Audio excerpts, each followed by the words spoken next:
பேசி தீர்த்த பின்னும் பேச வார்த்தை இன்னும் தேடுதே. இனி பேச ஏதோ ஒன்றி கேட்க ஏதோ ஒன்றி தொடருதே.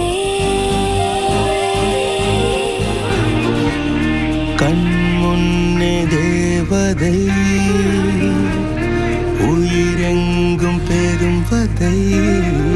வெள்ளைக்கனவொன்று உள்ளே நுழைந்தது கண்கள் இருளுதடி. என் மொத்த போலங்களும் மெல்ல எழுந்து வந்து ஏதோ சொல்லுதடி.